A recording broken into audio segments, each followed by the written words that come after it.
Settimana della cucina italiana nel mondo, grazie Renato Bosco. Grazie Tinto, come stai? Molto bene, anche perché finalmente, dobbiamo dirlo, pizza uguale Italia. Esatto, dopo tanti anni di battaglie per far riconoscere questo, questo alimento, questo piatto a livello internazionale che è italiano, abbiamo l'occasione giusta. Allora, tu dove sei? Geolocalizzati esattamente. Io sono a San Martino Buonalbergo, sono in provincia di Verona. La mia pizzeria si chiama Renato Bosco Pizzeria. Facile, Facile, no? facile. Doppio crunch, poi parleremo anche del doppio crunch. Esatto. Allora, tu rappresenti lo stile del nord, perché Esatto. appunto Veneto.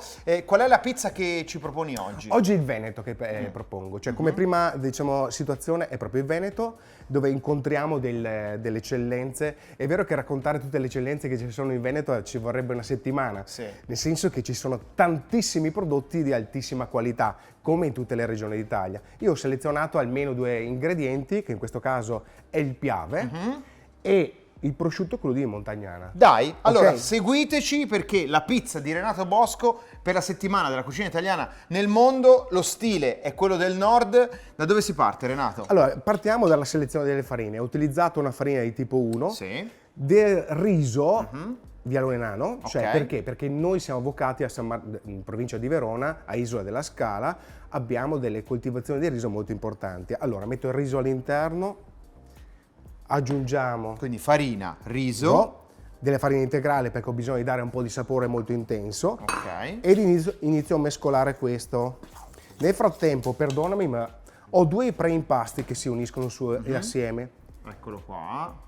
Facciamo vedere a chi ci sta guardando in tutto il mondo. Esatto, sono questi 2 prefermenti che ho preparato. Uno è una biga, invece questo è l'Icoli, è diciamo un lievito madre in crema che adesso andiamo ad aggiungere a tutto assieme. Allora prendo diciamo il Licoli, lo metto sopra qui,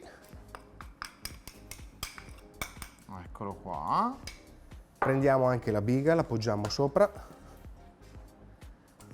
Tutto a mano, vedete? La pizza italiana non ha bisogno di macchine. Esatto.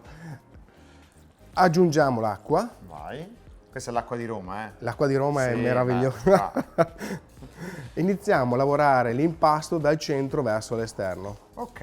Non dobbiamo creare grumo e non allontanarmi l'acqua perché ne ho aggiunta un po' la Obbedisci. Obbedisci? Sì, io ti faccio da comico, come si dice Esatto. in gergo. Ho aggiunto un po' d'acqua all'inizio perché non si crea il grumo. Adesso vado ad aggiungerne dell'altra. Ok. Per quale motivo? Perché questo tipo di impasto, essendoci farina integrale, farina di tipo 1 e del riso, assorbirà tantissima acqua. Aggiunto a questo punto posso aggiungere anche il sale. Quindi il sale è l'ultima cosa. Sì, lontano dai lieviti. È vero che qui non c'è il lievito di birra, di conseguenza si può anche mettere diciamo all'inizio perché il lievito madre ha una capacità di fermentazione molto più alta, però è sempre consigliabile, visto che stiamo raccontando questa cosa, aggiungerlo dopo la formazione dell'impasto. Aggiungo ancora dell'acqua e devo arrivare diciamo alla giusta consistenza che si dice si forma il glutine, diventa bello elastico e poi lì la posso lasciare lievitare per 90 minuti in massa assieme. Puoi creare delle palline che lieviteranno successivamente per altre 2-3 ore, stenderla perché la metteremo in un padellino e farla lievitare ancora. Hai detto padellino. Padellino, sì. Anche perché pizza uguale Italia, ma ci sono vari stili di pizza, no? Qua siamo al nord con te, Renato Però Bosco. devo dire una cosa, il padellino per noi del Veneto Sì. è il momento di rottura, diciamo così, del cambiamento, no? Certo. Del cambiamento per quale motivo? Dalla pizza della tradizione, un amico che è Simone è riuscito a rompere Padoan. è riuscito a rompere gli schemi e far sì che una pizza che normalmente viene stesa e cotta direttamente avesse una caratteristica di volume, di consistenza, di selezione delle farine veramente molto molto importanti. E questo probabilmente ci contraddistingue come pizza italiana. Ok. Quando vai nel Veneto, comunque nel nord, trovi spesso questa declinazione di forma di pizza. Ecco, al sud il padellino si chiama oruotto, mi hanno detto, no? Il mio amico Luca D'Oro dice oruotto. Oruotto.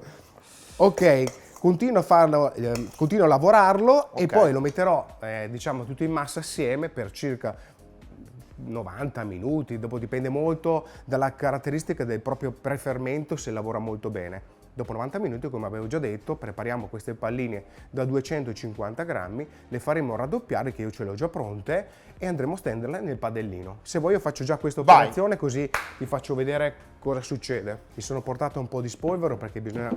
Questa è la farina di spolvero. Serve per poter lavorare meglio, no? Sì, è grano duro, Sì. questo è rimacinato di grano duro che appoggeremo sul tavolo e non si attacca, potrebbe essere utilizzata anche della farina di riso, è molto interessante. Prendo il padellino, il famoso padellino. Eccolo qua, Renato Bosco, settimana uguale al padellino. Uguale al padellino.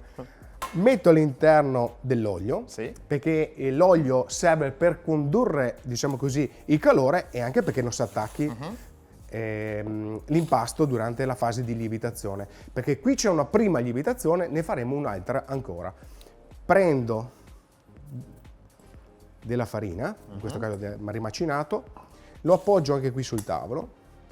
Farina abbondante sul tavolo, prendo una spatola, vado a staccare la pallina, che vedi ha raddoppiato il volume da quando io l'ho messa all'interno, l'appoggio qui sopra. Ok. Tengo, diciamo, la parte liscia sopra perché mi servirà come da protezione in fase di lievitazione, cioè io vado a schiacciare perfettamente, vedi? Cioè io non so se si percepisce, cari amici e cari amiche che ci state guardando, Vai Tinto, vai. la morbidezza. Esatto.